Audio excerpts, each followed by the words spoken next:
Good morning to all of you. അപ്പോൾ ഇത്രയും കഴിഞ്ഞ ക്ലാസ്സിൽ നമ്മൾ ടൈപ്സ് ഓഫ് എർത്തിങ്സിനെ കുറിച്ചാണ് പറഞ്ഞത്. Plate earthing, road earthing, strip earthing, pipe earthing, ഇങ്ങനെ 4 എർത്തിങ്ങിനെ കുറിച്ച് ഡീറ്റെയിൽഡ് ആയിട്ട് നമ്മൾ പഠിച്ചു, ഫിഗറും വരച്ചു. അത്രയും കാര്യങ്ങളായിരുന്നു നമ്മൾ കഴിഞ്ഞ ക്ലാസ്സിൽ പറഞ്ഞിട്ടുണ്ടായിരുന്നത്. ഇനി ഈ ഒരു ക്ലാസ്സിൽ നമ്മൾ പറയാൻ പോകുന്നത് കുറച്ചും കൂടെ തിയറി പോർഷൻസ് ഉണ്ട്. കൺട്രോൾ പാനൽ എന്താണെന്നാണ് പറയാൻ പോകുന്നത്. അപ്പോൾ നിങ്ങൾ ലാബിൽ പോയപ്പോൾ നമ്മളുടെ ഐ ലാബിൽ പോയപ്പോൾ നിങ്ങൾ കണ്ടിട്ടുണ്ടാവും അല്ലേ, പാനൽ ബോർഡ് എന്താണെന്നുള്ളതും അതിൻ്റെ ഓരോ കാര്യങ്ങളും നമ്മൾ പറഞ്ഞു തന്നതുമാണ്. അപ്പോൾ ഇനി അടുത്ത ടോപ്പിക്കിലോട്ട് നമുക്ക് പോവാം. എന്താണ് കൺട്രോൾ പാനൽ എന്ന് പറഞ്ഞു കഴിഞ്ഞാൽ? കൺട്രോൾ പാനൽ എന്ന് പറഞ്ഞു കഴിഞ്ഞാൽ control panel is a cabinet which contains electrical components to control the motors and equipments. മോട്ടോഴ്സിനെയും എക്യുപ്മെൻറ്റ്സിനെയും കൺട്രോൾ ചെയ്യാനുള്ള കോമ്പണൻസ്, ഇലക്ട്രിക്കൽ കോമ്പണൻസിനെ കണ്ടെയ്ൻ ചെയ്യുന്ന ഒരു ക്യാബിനറ്റിനെയാണ് എന്ത് പറയുന്നത്? കൺട്രോൾ പാനൽ എന്ന് പറയുന്നത്. കൺട്രോൾ പാനൽ എന്ന് പറയുന്നതാണ് കാണിച്ചിരിക്കുന്നത്. അതിൻ്റെ ഉള്ളിൽ കുറേ കോമ്പണൻസ് ഉണ്ടായിരിക്കും. ആ കോമ്പണൻസിന് മോട്ടോഴ്സിനെയും എക്യുപ്മെൻറ്റ്സിനെയും കൺട്രോൾ ചെയ്യാവുന്ന കോമ്പണൻസ് ആയിരിക്കും അതിൻ്റെ ഉള്ളിലുണ്ടാവുക. ഇപ്പം നമ്മൾ പാനൽ ബോർഡ് കണ്ടിട്ടുണ്ടായിരുന്നു അല്ലേ, ഫുള്ളൊരു ബോർഡ് ആ ലാബിൻ്റെ ഒരു വശത്തായിട്ട് ഒരു ബോർഡ് ഇങ്ങനെ കണ്ടിട്ടുണ്ടായിരുന്നു. അത് തുറന്നിട്ട് നമ്മൾ അതിൻ്റെ ഉള്ളിലുള്ള കാര്യങ്ങളൊക്കെ കണ്ടു. അപ്പോൾ കൺട്രോൾ പാനൽ എന്ന് പറയുന്നത് കുറേ അധികം കോമ്പണൻസ് ഉണ്ടായിരിക്കും. അത് മോട്ടറിനെയും എക്യുപ്മെൻറ്റ്സിനെയും കൺട്രോൾ ചെയ്യുന്ന കോമ്പണൻസ് ആയിരിക്കും എന്നാണ് പറയുന്നത്. ഇനി അതിലുള്ള ഓരോ കോമ്പണൻസ് നമുക്ക് നോക്കാം. അതിൽ ഫസ്റ്റ് കോമ്പണൻ്റ് ആണ് എന്ത്? കേബിൾസ് എന്ന് പറയുന്നത്. കേബിൾസ് എന്താ? ആ ഫിഗറിൽ കാണിച്ചിട്ടുണ്ടല്ലേ, കേബിൾസ് കാണിച്ചിട്ടുണ്ട്. Cables are used for the inter കണക്ഷന് വേണ്ടിയിട്ടാണ് എന്ത് യൂസ് ചെയ്യുന്നത്? കേബിൾസ് യൂസ് ചെയ്യുന്നത്. കേബിൾസ് എന്ന് പറയുന്നത് തമ്മിൽ കണക്ട് ചെയ്യാൻ വേണ്ടിയിട്ടാണ്, ഇൻ്റർ കണക്ഷന് വേണ്ടിയിട്ടാണ് കേബിൾസ് നമ്മൾ യൂസ് ചെയ്യുന്നതെന്നാണ് പറയുന്നത്. ടു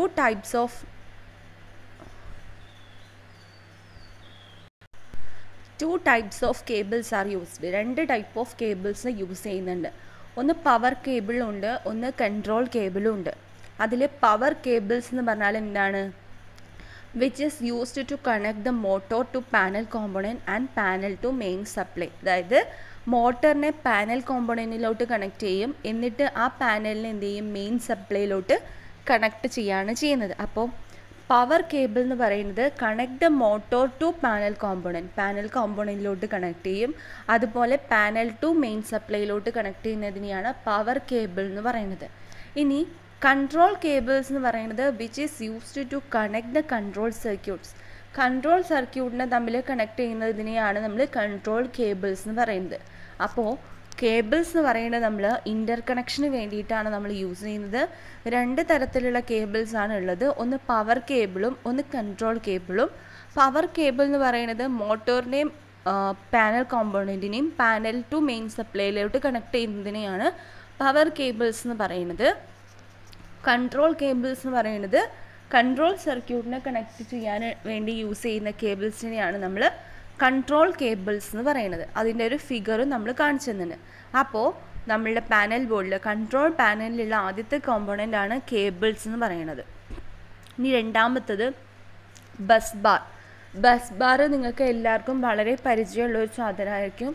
നമ്മൾ ഡ്രോയിങ്ങിലാണെങ്കിലും ഈ ഒരു കഴിഞ്ഞ ചാപ്റ്ററിലാണെങ്കിലും ഒക്കെ ബസ് ബാർ നമ്മൾ പറഞ്ഞിട്ടുണ്ടായിരുന്നു അല്ലേ.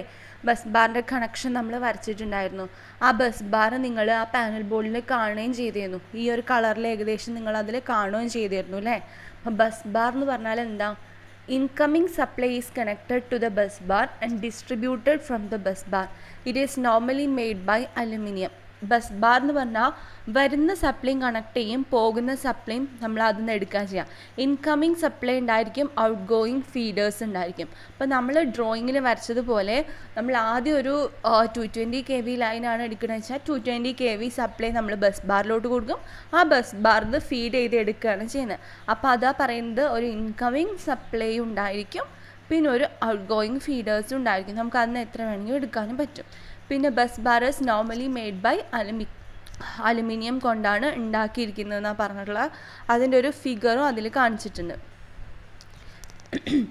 ഇനി അടുത്തതാണ് MCB, മിനിയേച്ചർ സർക്യൂട്ട് ബ്രേക്കേഴ്സ്. അപ്പോൾ സർക്യൂട്ട് ബ്രേക്കേഴ്സിൻ്റെ ഒരു തരത്തിലുള്ളതാണ് MCB എന്ന് പറയുന്നത്.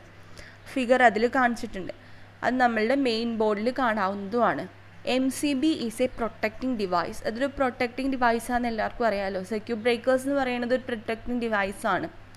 It is used before the feeder. Feeder കഴിഞ്ഞിട്ട് ഫീഡറിൻ്റെ മുന്നേ ആണ് എന്ത് യൂസ് ചെയ്യുന്നത്? MCB യൂസ് ചെയ്യുന്നത്. This should be selected according to the capacity of the feeder. MCB ഒക്കെ നമ്മൾ സെലക്ട് ചെയ്യുന്നത് എന്തിനനുസരിച്ചാണ്? ഫീഡറിൻ്റെ കപ്പാസിറ്റിയാണ്. ഫ്യൂസ് ആണെങ്കിൽ ഒക്കെ നമ്മൾ ലോഡിനനുസരിച്ചാണ് ഫ്യൂസൊക്കെ സെലക്ട് ചെയ്യുന്നത്. അതുപോലെ ഫീഡറിനനുസരിച്ചാണ് MCB നമ്മൾ സെലക്ട് ചെയ്യുന്നത്. MCB എന്ന് പറയുന്നത് ഒരു പ്രൊട്ടക്റ്റീവ് ഡിവൈസാണ്. ഫീഡറിന് മുന്നെയാണ് നമ്മളത് യൂസ് ചെയ്യുന്നതെന്നാണ് പറയുന്നത്. അടുത്തതായിട്ട് MCCB, moulded case circuit breaker എന്നാണ് പറയുക. അതിൻ്റെ ഫിഗർ കാണിച്ചിട്ടുണ്ട്. In most of the cases, the MCCB used as an incomer for higher capacity feeder for better protection.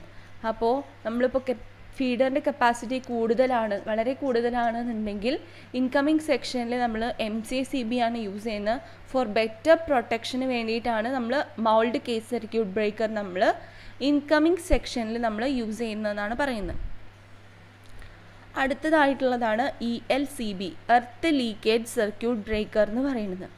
Earth leakage circuit ബ്രേക്കറിനെ തന്നെയാണ് RCCB എന്ന് പറയുന്നത്. റെസിജ്വൽ കറണ്ട് സർക്യൂട്ട് ബ്രേക്കർ എന്നും കൂടെ പറയുന്നത്. അപ്പോൾ രണ്ട് പേരുണ്ട്. എർത്ത് ലീക്കേജ് സർക്യൂട്ട് ബ്രേക്കർ എന്ന് പറഞ്ഞാൽ the device used for the protection against earth leakage current and residual current.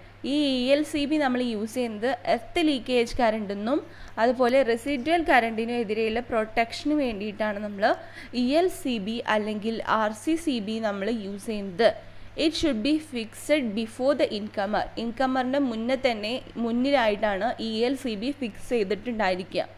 അത് ആ ഫിഗറിൽ നിങ്ങൾ കാണാൻ പറ്റും. അതാണ് ELCB എന്ന് പറയുന്നത്. അപ്പോൾ ELCB എന്ന് പറഞ്ഞാൽ എർത്ത് ലീക്കേജ് സർക്യൂട്ട് ബ്രേക്കറാണ്. അതിൻ്റെ വേറൊരു പേരാണ് RCCB എന്ന് പറയുന്നത്, റെസിജ്വൽ കറണ്ട് സർക്യൂട്ട് ബ്രേക്കർ. ഇത് എർത്ത് ലീക്കേജിൽ നിന്നും റെസിജ്വൽ കറണ്ടിൽ നിന്നുള്ള പ്രൊട്ടക്ഷന് വേണ്ടിയിട്ടാണ് ഈ ഒരു സിസ്റ്റം, ഈ ഒരു കോമ്പോണൻറ്റ് നമ്മൾ യൂസ് ചെയ്യുന്നത്.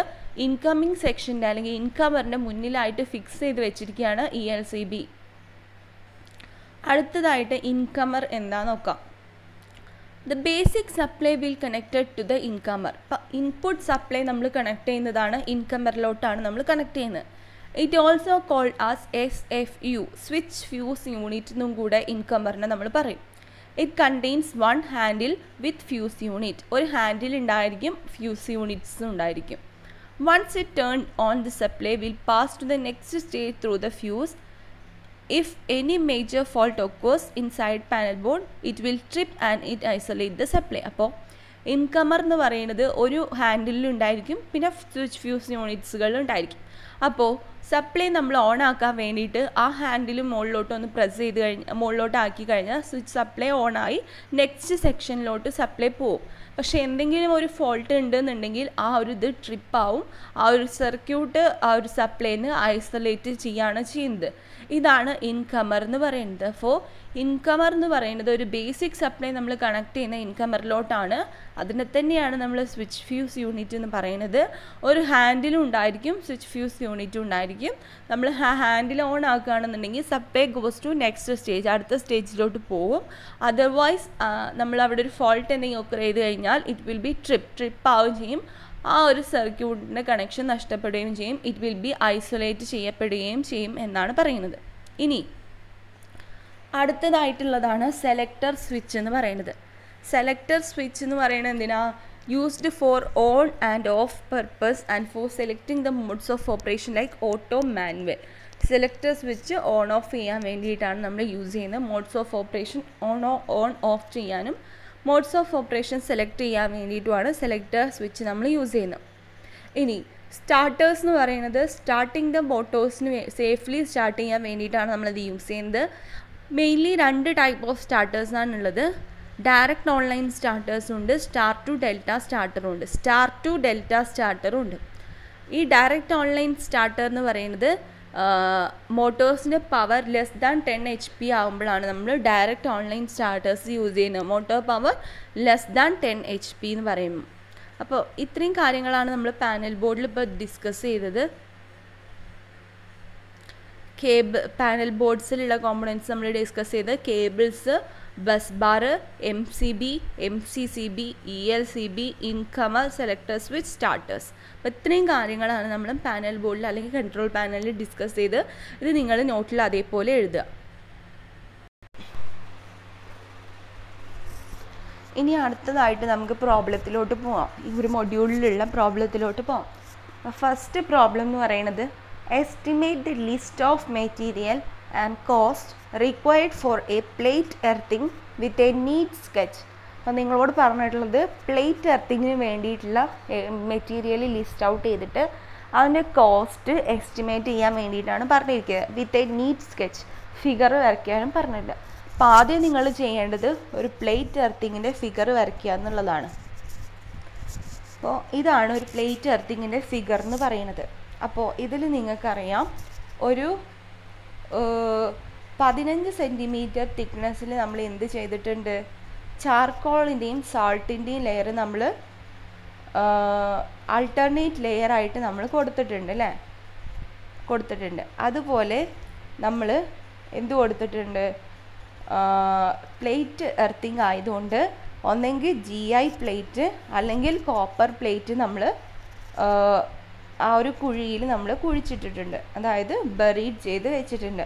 അപ്പോൾ GI പ്ലേറ്റ് ആണെന്നുണ്ടെങ്കിൽ അതിൻ്റെ അളവ് അവിടെ കൊടുത്തിട്ടുണ്ട് 60 × 60 സെൻറ്റിമീറ്റർ × 6.3 mm എന്ന് കൊടുത്തിട്ടുണ്ട്. അതുപോലെ കോപ്പർ പ്ലേറ്റ് ആണെന്നുണ്ടെങ്കിൽ 60 × 60 × 3.15 mm എന്നും കൊടുത്തിട്ടുണ്ട്. പിന്നെ ആ പ്ലേറ്റിന് മുകളിലായിട്ട് നമ്മളൊരു GI പൈപ്പ്, GI പ്ലേറ്റ് ആണെന്നുണ്ടെങ്കിൽ GI പൈപ്പ്, കോപ്പർ പ്ലേറ്റ് ആണെന്നുണ്ടെങ്കിൽ കോപ്പർ വെച്ചിട്ട് നമ്മളൊരു കണക്ഷൻ കൊടുത്തിട്ടുണ്ട്. അതിൻ്റെ മുകളിലായിട്ടൊരു ഫണൽ വെച്ചിട്ടുണ്ട്, കോൺക്രീറ്റ് വെച്ചിട്ട് ഫിക്സ് ചെയ്ത് വെച്ചിട്ടുണ്ട്. ഇനി GI പ്ലേറ്റ് ആണെങ്കിൽ നമ്മൾ GI വയർ യൂസ് ചെയ്യും, കോപ്പർ പ്ലേറ്റ് ആണെന്നുണ്ടെങ്കിൽ നമ്മൾ കോപ്പർ വയർ യൂസ് ചെയ്യും. ആ ഫണലിലൂടെ നമ്മൾ വെള്ളം ഒഴിച്ചു കൊടുക്കുകയാണ് ചെയ്യുന്നത്. അതായത് മോയ്സ്ചർ കണ്ടൻറ്റ് കുറവാവുന്ന സമയത്ത് നമ്മൾ അതിലൂടെ വെള്ളം ഒഴിച്ചു കൊടുക്കുകയാണ്. അതായത് പെർഫെക്റ്റ് ആയിട്ട് എർത്തിങ് നടക്കാൻ വേണ്ടിയിട്ട് നമ്മൾ വെള്ളം ഒഴിച്ചു കൊടുക്കുകയാണ് ചെയ്യുന്നത്. അപ്പോൾ ഇത്രയും കാര്യങ്ങളാണ് നമ്മൾ പ്ലേറ്റ് എർത്തിങ്ങിൽ പഠിച്ചത്. അപ്പോൾ ഈ ഒരു ഫിഗർ നിങ്ങൾ കറക്റ്റായിട്ട് plate earthing with a neat sketch എന്ന് ചോദിച്ചിട്ടുണ്ടെന്നുണ്ടെങ്കിൽ ഈ ഒരു ഫിഗർ നിങ്ങൾ കറക്റ്റായിട്ട് വരച്ചു കൊടുക്കുക. ആദ്യത്തെ സ്റ്റെപ്പ് എന്ന് പറയുന്നത് ആ ഫിഗർ നിങ്ങൾ കറക്റ്റായിട്ട് വരച്ചു കൊടുക്കുക എന്നുള്ളതാണ്. ഇനി അടുത്തതായിട്ട് എന്താ ചെയ്യാൻ പറഞ്ഞത്, കോസ്റ്റ് എസ്റ്റിമേഷൻ ചെയ്യാൻ പറഞ്ഞിട്ടുണ്ട് അല്ലേ. അതിലാദ്യം നിങ്ങൾ ചെയ്യേണ്ടത് സ്പെസിഫിക്കേഷൻ ഓഫ് മെറ്റീരിയൽ, പിന്നെ ഒരു ക്വാണ്ടിറ്റി, പിന്നെ കോസ്റ്റ് എഴുതാം. ആദ്യം നമുക്ക് വേണ്ട പ്ലേറ്റ് എർത്തിങ്ങിൽ നമ്മൾ GI പ്ലേറ്റ് ആണ് നമ്മൾ യൂസ് ചെയ്യുന്നതെന്ന് വിചാരിക്കുക. അപ്പോൾ GI പ്ലേറ്റിൻ്റെ ഡയമെൻഷൻ എന്ന് പറയുന്നത് 60 സെൻറ്റിമീറ്റർ × 60 സെൻറ്റിമീറ്റർ × 6.3 mm ആണ്. അതൊന്ന് മതി. അതിൻ്റെ കോസ്റ്റ് 2000 എടുത്തു. അതുപോലെ GI പ്ലേറ്റ് ആണെന്നുണ്ടെങ്കിൽ നമ്മൾ GI വയറാണ് നമ്മൾ യൂസ് ചെയ്യുക. അപ്പോൾ GI വയർ നമ്മൾ എടുത്തു, അത് 10 മീറ്റർ ആണ്, അത് 100 കോസ്റ്റ്. ഇനി 12.7 mm GI പൈപ്പ് നമ്മൾ യൂസ് ചെയ്യുന്നുണ്ട്. GI വയർ അതിൻ്റെ ഉള്ളിലൂടെയാണ് കടത്തിവിടുന്നത്. അതിന് ക്വാണ്ടിറ്റി 1 കൊടുത്തു, 250 കോസ്റ്റ്. ഇനി നമ്മൾ പ്ലേറ്റിനെയും ആ സിമെൻറ്റിലോട്ട് കണക്ട് ചെയ്യുന്ന ആ ഫണലിലോട്ട് കണക്ട് ചെയ്യുന്ന പൈപ്പാണ് 19 mm GI പൈപ്പ് എന്ന് പറയുന്നത്. അതൊന്നാണ്, അതും കോസ്റ്റ് 200 ആണ്. ഇനി അടുത്തത് ഈ GI പൈപ്പിനെയും GI പ്ലേറ്റിനെയൊക്കെ ഫിക്സ് ചെയ്യാൻ വേണ്ടിയിട്ട് നമുക്ക് GI നട്ട് വേണ്ടി വരും, ബോൾട്ട് വേണ്ടി വരും, വാഷസ് വേണ്ടി വരും, ചെക്ക് നട്ട് വേണ്ടി വരും. അത് നമുക്ക് കുറച്ച് എണ്ണം എടുക്കേണ്ടി വരും. അതിന് 200 രൂപ കോസ്റ്റ് നമ്മൾ എടുത്തു.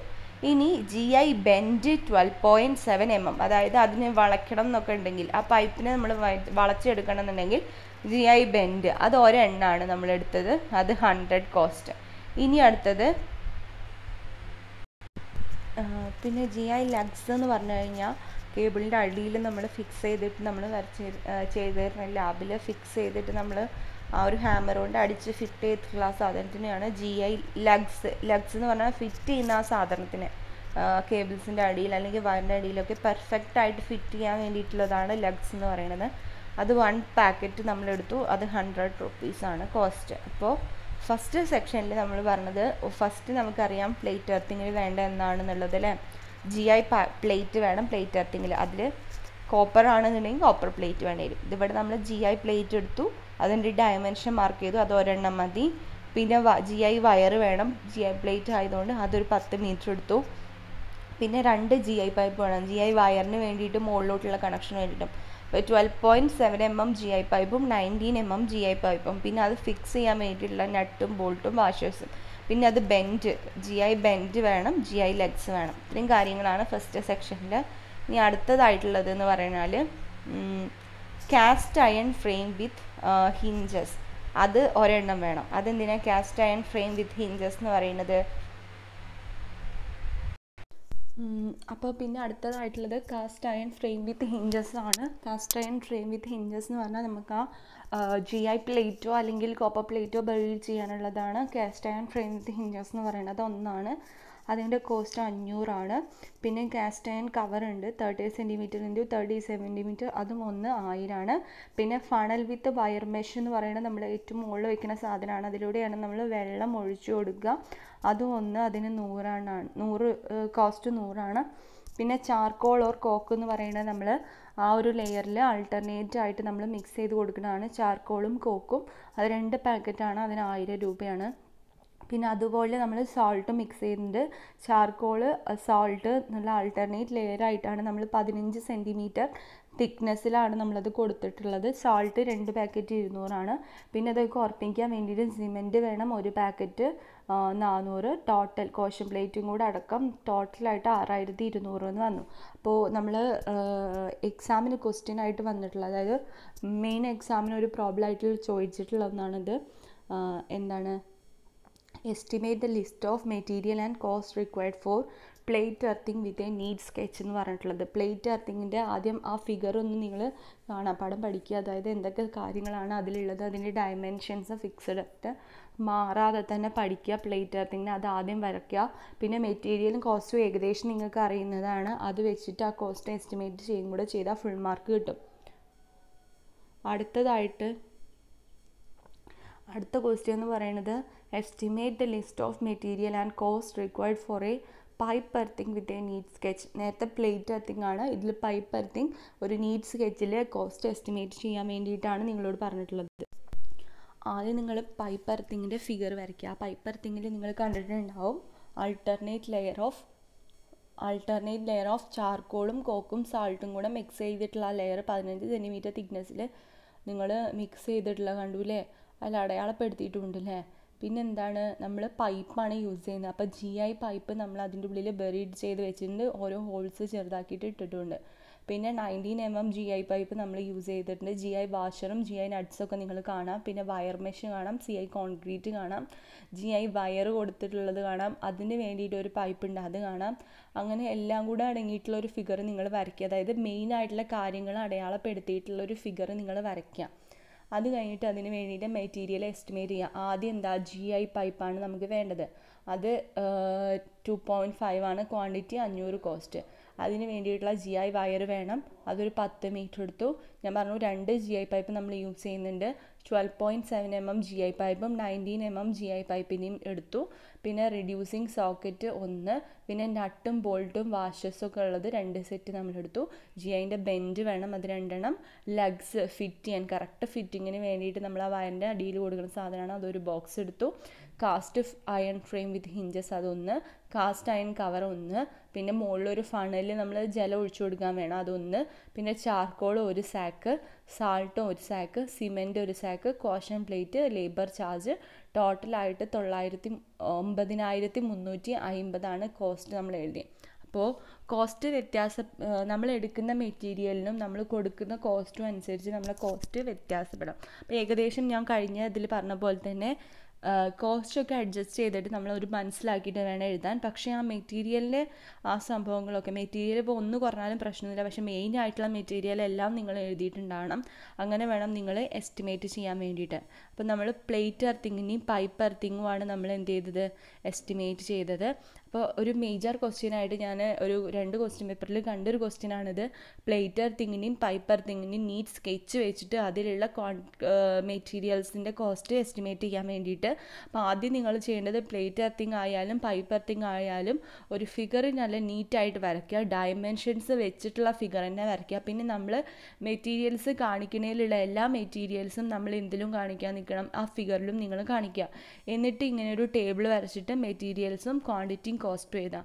ഈ മെറ്റീരിയൽസ് കറക്റ്റായി എഴുതിയാൽ തന്നെ അധികം മാർക്ക് കിട്ടും. പിന്നെ കോസ്റ്റ് നിങ്ങൾ അഡ്ജസ്റ്റ് ചെയ്തിട്ട് അറിയാവുന്ന പോലെ മാക്സിമം ആ ഒരു റേറ്റിൽ വരുന്ന പോലത്തെ കോസ്റ്റ് എഴുതാം. ഒരെണ്ണം മിസ്സായി പോയാലും കുഴപ്പമൊന്നുമില്ല. ആ ഫിഗർ വരച്ചാലും പിന്നെ ആ സ്പെസിഫിക്കേഷൻ ഓഫ് മെറ്റീരിയൽ എഴുതാൽ തന്നെ നിങ്ങൾക്ക് മാർക്ക് കിട്ടും. അപ്പോൾ ഈ 2 ക്വസ്റ്റ്യനാണ് ഇന്നത്തെ ക്ലാസ്സിൽ ഡിസ്കസ് ചെയ്ത്. ഒന്ന് പാനൽ ബോർഡ് എന്താ ഡിസ്കസ് ചെയ്തു, 2 ക്വസ്റ്റ്യനും ഡിസ്കസ് ചെയ്തു. ഇനി നാളെ ഞാൻ കുറച്ചും കൂടെ ക്വസ്റ്റ്യൻ ഡിസ്കസ് ചെയ്യാം. അതോടുകൂടി ഈ ക്വസ്റ്റ്യൻസും കൂടെ കഴിഞ്ഞ് കഴിഞ്ഞാൽ ഈ മൊഡ്യൂൾ കഴിയും.